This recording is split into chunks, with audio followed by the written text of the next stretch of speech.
اللهم صل على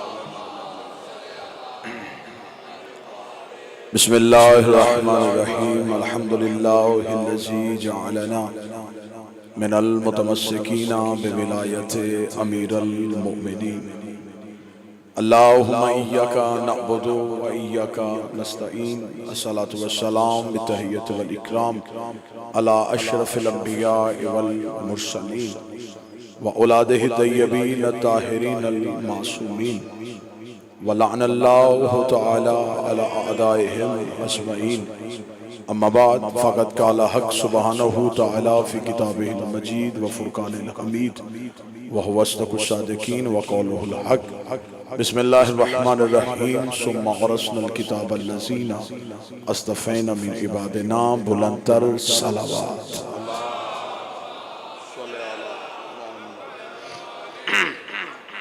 دعا ہے مالکان عزت بارگاہ عزت میں آئے ہوئے ہر صاحب عزت کی عزت کو محفوظ فرمائے. مالکان ذکر بندگان ذکر کا اس ذکر میں آنا اپنی بارگاہ میں قبول فرمائے. میرا مالک آخری سانس تک عقیدہ حق پہ استقامت نصیب فرمائے. موت کی ہچکی ہو زباں پہ ورد علی ولی اللہ جاری فرمائے. قبر کی پہلی رات ہو زیارت امیر نصیب فرمائے. قیامت کی پہلی گھڑی ہو شفاعت شبیر نصیب فرمائے. آقا دو جہاں سلطان زمان رہبر معظم سرکار ولی العصر کے مقدس ترین ظہور میں تاجیل فرمائے. دعائیں قبولیت تک پہنچائیں. سہارا درود کا لیں مل کے بلند آواز سے صلوات پڑھیں.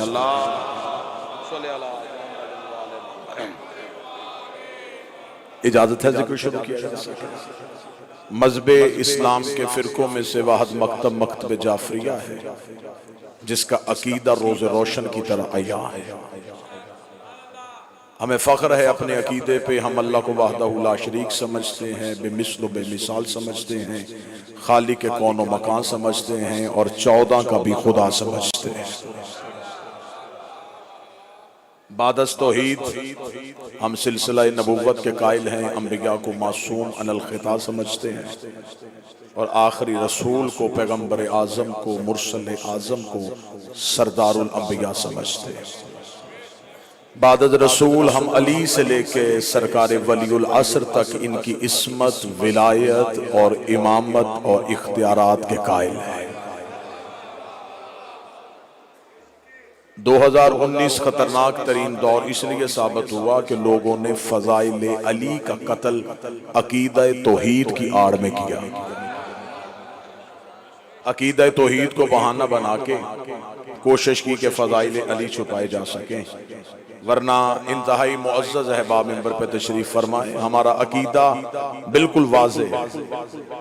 ہم اللہ کے علاوہ کسی کو اللہ نہیں مانتے, لیکن جو بندے علی کا فضائل عقیدہ توحید کی وجہ سے چھپانا چاہتے ہیں وہ ہمیں صرف یہ بتائیں انہوں نے توحید سیکھی کس سے ہے.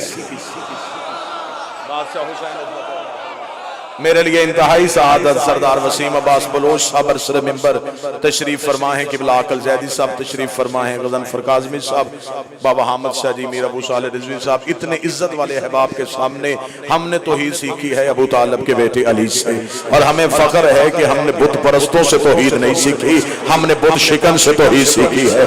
ہمیں توحید سکھائی ہے علی نے.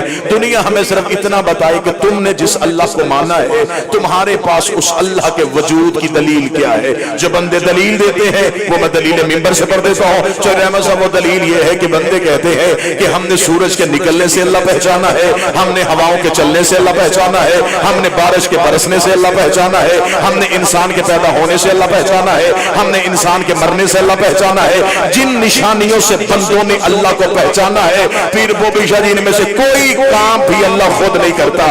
اللہ نے ان کاموں کے لیے فرشتے رکھے ہیں. ہوائیں فرشتے چلاتے ہیں, نیکائی رزق تقسیم کرتا ہے, بارش فرشتے کے ذمے ہے, ملک الموت روح قبض کرنے کے لیے آتا ہے. اور جو فرشتے یہ کام کرتے ہیں وہ علی کے دروازے پہ کبھی درزی بن کے, کبھی بھکاری بن کے, کبھی فقیر بن کے, کبھی یتیم بن کے آتے ہیں. اب ہم سے پوچھ کے ہم نے اللہ کو کیسے پہچانا؟ جب علی جیسا امام سر سجدے میں رکھتا ہے تب پتہ چلتا ہے یہ علی اور ہے, وہ علی اور. سارے بولو مل کے بولو, ہاتھ اٹھا کے ہائے علی.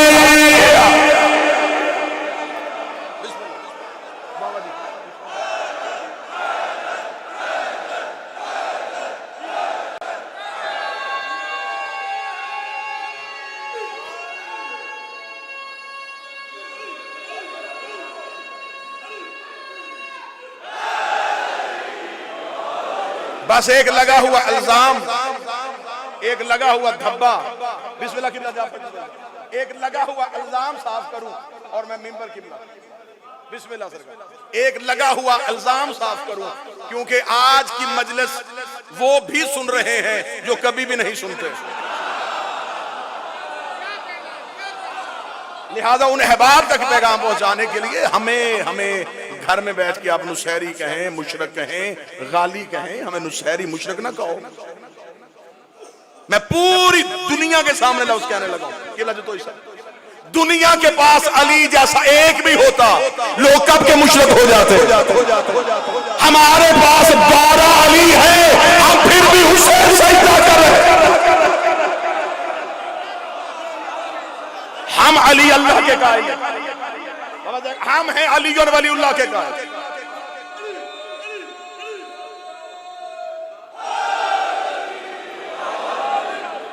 ہم مانگتے اللہ سے ہیں، لیکن وہ جس وسیلے سے دیتا ہے اسے علی کہتے ہیں۔ ہم اللہ کو مانتے ہیں علی کے ذریعے، دنیا کے پاس اللہ ماننے کی سوائے علی کے کوئی دلیل منظر مہدی صاحب ہے ہی نہیں۔ چلے میں بالکل بانی کی حیثیت، میزبان کی ہماری سب ذاکرین کی حیثیت ہے، سب نے اپنے اپنے وقت میں ممبر کے مصلی پہ آ کے عشق کی نماز کو ادا کرنا ہے، تو میں کوشش کروں گا پیر احمد شاہ جی کہ ہم بتائیں کہ ہمارا عقیدہ کیا ہے۔ ہم مانتے اللہ کو ہیں، سجدہ ہم اللہ کا کرتے ہیں، نماز ہم اللہ کی پڑھتے ہیں، عبادت ہم اللہ کی کرتے ہیں، لیکن ہمیں اللہ تک علی پہنچاتا ہے، ہمیں اللہ کا رستہ علی دیتا ہے، ہمیں علی بتاتا ہے کہ اللہ کیا ہے۔ ممبر پہ اتنے عظیم نام تشریف فرما ہیں، کوئی حوالہ دینے کی ضرورت نہیں، سارے شیعہ مانتے ہیں کہ 13 رجب کو علی کی اماں اپنے گھر سے نکل کے خانہ کعبہ کے قریب گئی تھی، جب رکن یمانی کے قریب پہنچی تو دیوار پھٹ گئی، بی بی کعبہ کے اندر چلی گئی، 14 رجب بی بی کعبہ میں رہی، آغا صاحب 15 رجب بی بی کعبہ میں رہی، 16 رجب بی بی کعبہ میں رہی۔ کسی دشمن سے دشمن کی پھٹی سے پھٹی کتاب کی جھوٹی سے جھوٹی روایت ایک نکال کے دکھاؤ، ان 3 دن 3 راتوں میں ایک دن بھی حضرت ابو طالب زوجہ کو ڈھونڈے نکلے ہوں، رسول اپنی اماں کو ڈھونڈے نکلے ہوں؟ سردار صاحب کوئی عام بات تو تھی نہیں، ہاشمیوں کی بہو اپنے گھر سے نکلی ہے اور 3 دن تک بی بی گھر نہیں آئی۔ اب آپ یہ سمجھتے ہیں کہ شاید اللہ کا گھر آبادی سے باہر تھا، خدا کا گھر تو مکے میں تھا، لوگوں نے بی بی کو جاتے بھی دیکھا، دیوار پھٹتے بھی دیکھا، بی بی کو گھر کے اندر بھی جاتے دیکھا، مکے والے بے چین ہو گئے کہ آخر پہلے تو کبھی نہیں ہوا، پہلے اس گھر کی دیوار بھی کبھی نہیں پھٹی اور یہ بی بی گئی بھی دیوار سے ہے، جبکہ دروازے کے تالے کی چابی بھی ان کے گھر پڑی ہوئی ہے، پھر بھی یہ بی بی دیوار کے ذریعے سے کیوں گئی ہے؟ آخر مکے کے لوگ اکٹھے ہوئے، انہوں نے آگے ہاشمیوں کے دروازے کی دستک دی، اندر سے علی کے بعد انہوں نے کہا ابو طالب ہم نے تیری زوجہ کو دیکھا ہے، وہ گھر کے قریب گئی تھی اور دیوار پھٹ گئی ہے اور بی بی اندر چلی گئی ہے، دیوار مل گئی ہے۔ حضرت ابو طالب نے مسکرا کے گھر کا دروازہ بند کیا، انہوں نے کہا تجھے پریشانی کوئی نہیں؟ ابو طالب مسکرا کے مجھے پریشانی کس بات کی؟ یا جانے والی جانے یا بلانے والا جانے، ہائے ہائے ہائے، یا میزبان جانے یا مہمان جانے، مجھے پریشانی کس بات کی؟ آخر مکے والے پریشان ہو گئے، مکے والے دن رات آتے تھے، جو دن کو رہتے وہ رات والوں کو بتاتے، جو رات میں رہتے وہ دن والوں میں بتاتے۔ مکے میں یہ بات ہوا کی طرح پھیل گئی کہ ہاشمیوں کی عزت اپنے گھر سے نکل کے اللہ کے گھر میں گئی ہے اور دیوار مل گئی ہے۔ آخر مکے میں بے چینی کی لہر دوڑ گئی، لات کے ماننے والے لات سے پوچھتے، منات کے ماننے والے منات سے پوچھتے، عزا کے ماننے والے عزا سے پوچھتے۔ آخر جب مکے والوں کی بے چینی بڑھ گئی، انہوں نے کہا پھر ایسے تو نہیں ہوگا، ہمیں گھر کا تالا توڑنا پڑے گا، ہمیں دروازہ کھولنا پڑے گا، ہمیں دیکھنا پڑے گا آخر ابو طالب کی زوجہ گھر میں کیا کر رہی ہے۔ آخر مکے کا ایک پورا وفد اکٹھا ہو کے اللہ کے گھر کے دروازے پہ آیا، انہوں نے توحید کے دروازے پہ دستک دی، انہوں نے اللہ کے در کے دروازے پہ دستک دی، انہوں نے اللہ کے گھر کے دروازے پہ دستک دی۔ جب دروازے پہ دستک ہوئی، اندر بیٹھی تھی علی کی ماں، آواز پروردگار ہوئی، اٹھ فاطمہ بنت حجر ذرا میرے گھر کا دروازہ کھول، بی بی کا گھر تیرا ہے، دروازہ میں کیوں کھولوں؟ فرمایا پہلی بار بندوں نے میرے دروازے پہ دستک دی ہے، انہیں دروازہ کھول کے علی دکھا تاکہ میں بندوں کو بتاؤں جب اللہ کے دروازے پہ دستک دو اندر سے جلی نہیں آتا، اندر سے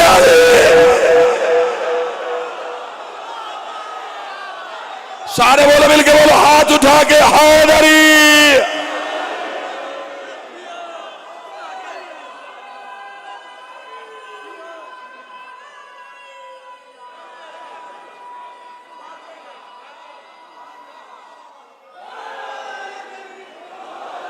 جب بھی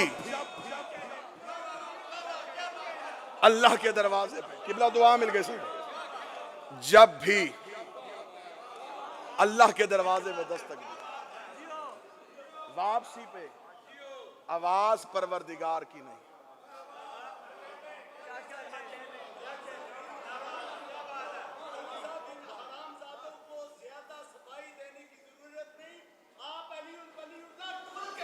بسم اللہ، زبانیں کٹ سکتی ہیں، گردنیں کٹ سکتی ہیں، ولایت علی پہ کوئی سمجھوتا نہیں ہو سکتا۔ جدید طریقوں سے جدید ترین حملے، کبھی کوئی بہانہ کبھی کوئی بہانہ، اصل میں ہدف ہے ولایت امیر المومنین، علی ولی اللہ نہ چھوڑنا، حسین کا ماتم نہ چھوڑنا، عقیدے والے سید کی توہین نہ کرنا، اور بطول کے دشمن کی کبھی عزت نہ کرنا، اسے شیعت کہتے ہیں۔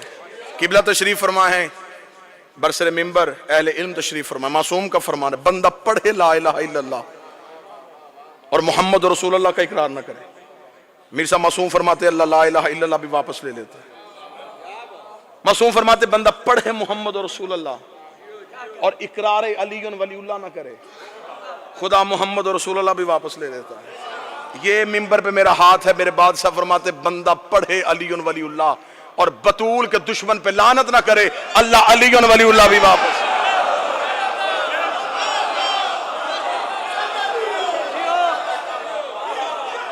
شیعت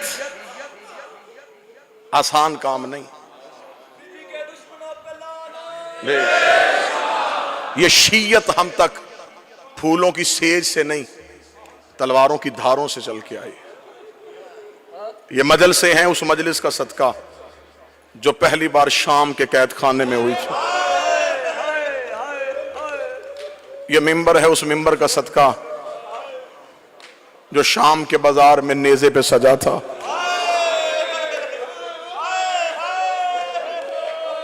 ہم دور سے پاکستان سے تمام حسین کے جا کر آپ کے سامنے پڑھنے آئے ہیں سیدہ کی مظلومیت۔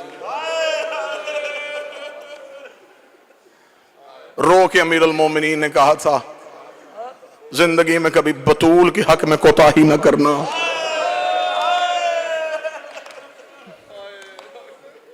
سادات و غیر سادات، بس اپنے ہی وقت میں منبر چھوڑنا چاہتا ہوں، معافی مانگ کے جملہ کہوں گا، ایام عزا قریب ہیں، اتنے عزت والے لوگ تشریف فرما ہیں، مل کے آمین کہنا۔ میرا اللہ اگر ہم میں سے کسی کی زندگی کی سانسیں محرم سے پہلے ختم ہو رہی ہیں، تجھے حسین کے گھوڑے سے اترنے کا واسطہ ہماری زندگی اتنی بڑھا دینا ہم غریب کے جنازے میں شریک ہو سکے۔ میرے مولا ہمیں زندگی سے پیار نہیں، ہمیں غریب کے ماتم سے پیار ہے۔ اتنا یہ قوم بیٹوں کی شادی کا انتظار نہیں کرتی جتنا یہ حسین کے ماتم کا انتظار کرتی ہے۔ شام غریبہ میں نے تڑپتے ہوئے شیعہ دیکھے ہیں جو رو رو کے گلے لگ کے کہہ رہے ہوتے اللہ جانے اگلے سال ہم ہوں گے یا نہ ہوں گے۔ ایام عزا سے پہلے صرف ایک روایت پڑھوں گا، کوئی مصائب نہیں پڑھوں گا۔ مصائب کی دنیا کے بڑے منفرد نام منبر پہ ہیں، بابا زیگم شاہی تشریف فرما ہے، ہمارے بھائی سردار وسیم العباس تشریف فرما ہے۔ کتاب سے ایک روایت پڑھنے لگا ہوں، مصر کا رہنے والا ایک شیعہ تاجر تھا، ہر سال اپنے گھر میں امام حسین کے 10 دن مجلس کرواتا تھا۔ ایک سال ایسا آیا، کتابیں کہتی ہیں کہ اتنا مقروض ہو گیا، اتنا مقروض ہو گیا، گھر کے برتن بھی بک گئے۔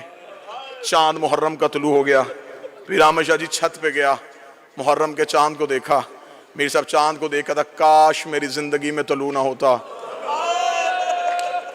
ہر سال تو طلوع ہوتا میرے گھر میں حسین کے نوحے پڑھے جاتے، تو بھی طلوع ہو گیا اور میرے گھر میں انتظام بھی کوئی نہیں۔